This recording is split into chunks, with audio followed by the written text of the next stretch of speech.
गुजरात में नरेंद्र मोदी जी के बाद बोलना और राजस्थान में वसुंधरा राजे के बाद बोलना बहुत कठिन काम, लेकिन मैं भारतीय जनता पार्टी का राष्ट्रीय प्रवक्ता हूं। वसुंधरा जी के साथ भारत सरकार में मंत्री रहा हूं और उनके साथ साथ काम करते हुए आज भागलपुर से सांसद हूं। मेरे साथ बिहार के एक और सांसद आए, अररिया के सांसद हैं भाई प्रदीप सिंह जी भी, इनका भी जोरदार ताली से स्वागत कर दीजिए। मैं वसुंधरा जी देर आया हूं लेकिन दुरुस्त आया हूं। अगर मैं आपसे पहले बोलता तो ये दर्द जो आपके जबान से यहां के लोगों का आपने बयान किया है, ये दर्द मैं जान नहीं पाता। मैं देख रहा हूं वसुंधरा जी को मैंने फोन किया कि इतनी गर्मी में हम बिहार में भी घूमते हैं, तो वसुंधरा जी आपको मालूम होगा कि अगर और कहीं जाना होता तो मैं नहीं जाता, और कोई नेता कहता तो मैं उसको टाल देता, लेकिन जब आपका फोन आ जाए, तो जब आपने मुझे फोन किया था तो आज के अखबारों में आपने पढ़ा होगा कि कल तक मैं पटना के हॉस्पिटल में एडमिट था, क्योंकि थोड़ा सा गैस्ट्रिक पेन हुआ था, लेकिन डॉक्टर को लगा कहीं कोई बड़ी बीमारी तो नहीं है। हमने कहा अभी तक बड़ी बीमारी होने वाली नहीं है, क्योंकि हमें देश की बीमारी को दूर करना है, फिर अपनी चिंता करना है। वसुंधरा जी, आप राजस्थान के लोग आपसे बहुत उम्मीद लगाए हुए, पूरे देश के लोगों को आपसे उम्मीद है। ये राजस्थान जो शान के नाम से पूरे देश का शान है, आज उस राजस्थान में जो दर्द आपने बयान किया है, कभी राजस्थानियों की पहचान नहीं रही। पूरे देश के अंदर राजस्थान के लोग रहते हैं। मैं भागलपुर से सांसद हूं। बिहार में सबसे ज्यादा राजस्थानी मारवाड़ी समाज के लोग लाखों के तादाद में मेरे वोटर हैं, भागलपुर के अंदर रहते हैं, जहां आप भी गई, आपके पूरे साथी वहां पर विधानसभा के चुनाव में गए थे, लेकिन वहां पर भी कभी हमने ये नहीं सुना था।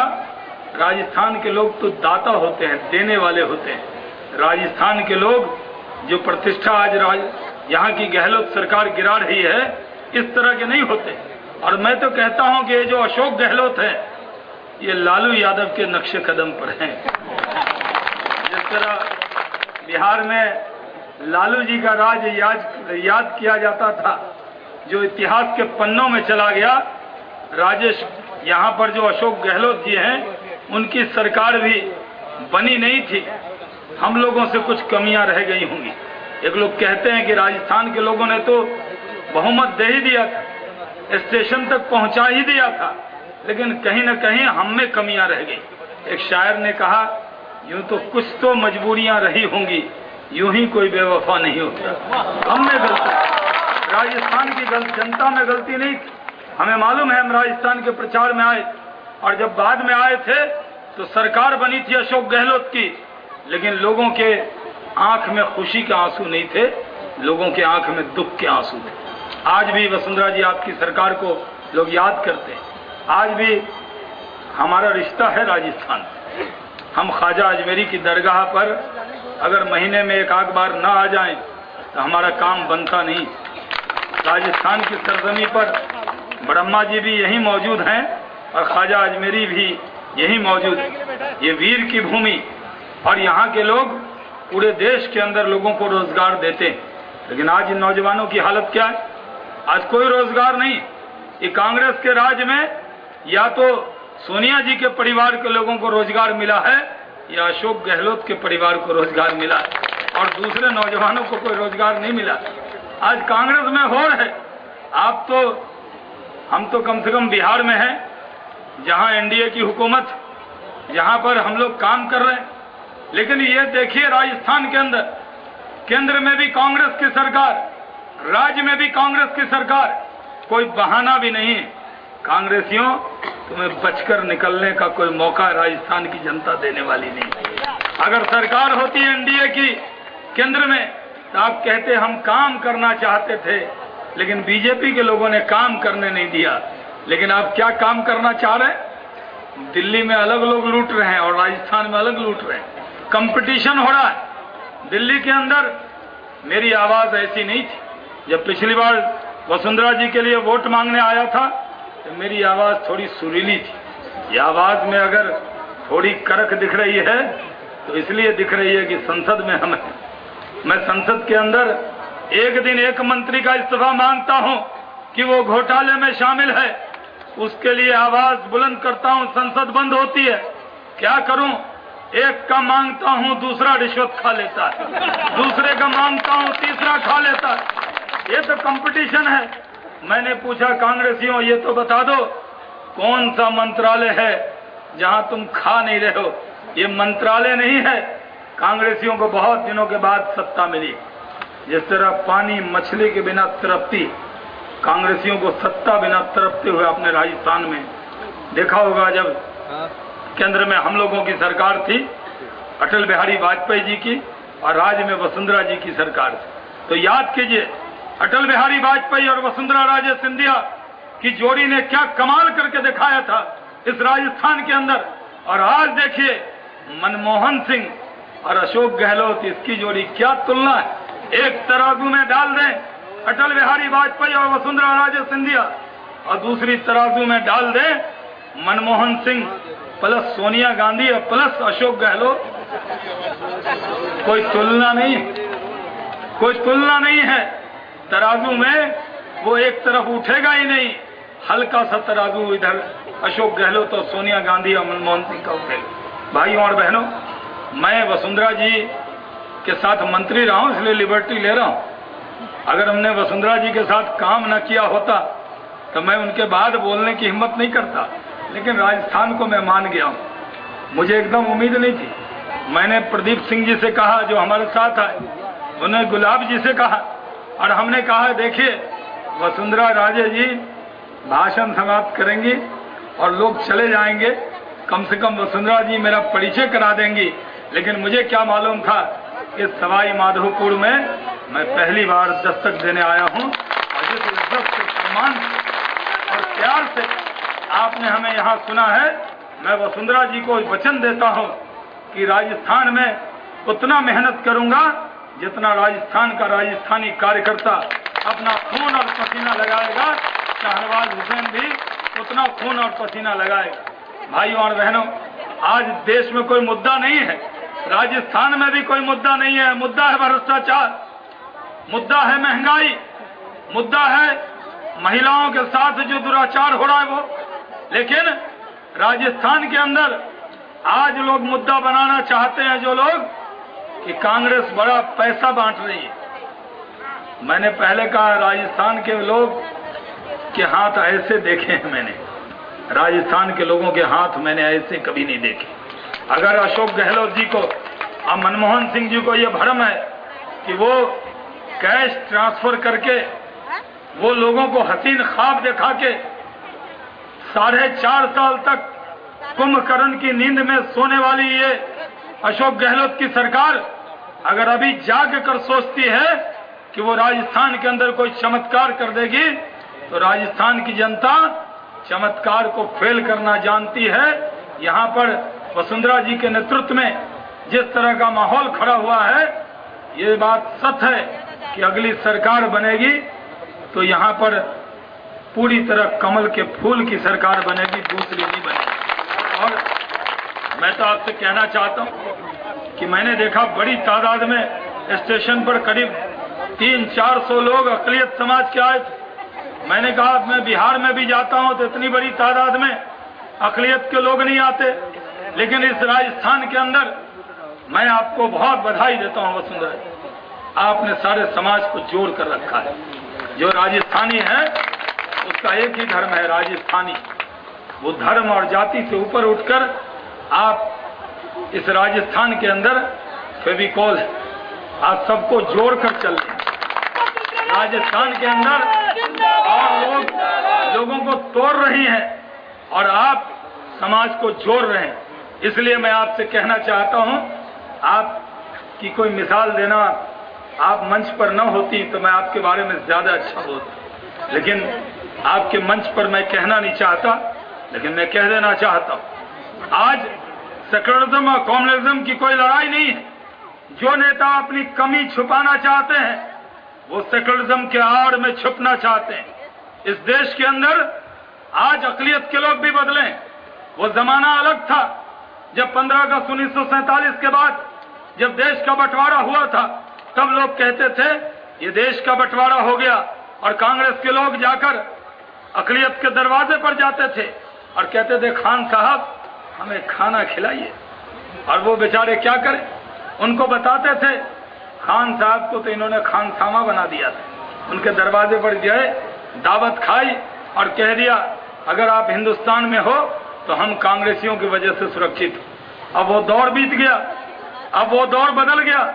जो आजादी के वक्त जो लोग पाकिस्तान गए थे, आज वो खून के आंसू रो रहे हैं, और जो मुसलमान हिंदुस्तान में रह गए वो शुक्राने की नमाज पढ़ रहे हैं। या खुदा तुमने हमको अकल दिया था, हमें ये अकल सलीम दिया था, हमारे बाप दादा को ये होश और हवास दिया था कि हमने अपनी जननी मातृभूमि इस मादरे वतन हिंदुस्तान में रहने के लिए तय किया था। इसलिए आज हिंदुस्तान के अंदर कोई हिंदू और मुसलमान के नाम पर राजनीति, कांग्रेस अगर ये ख्वाब देख रही है तो उसके ख्वाब को चकनाचूर करने के लिए शाहनवाज हुसैन सवाई माधोपुर के अंदर आया है।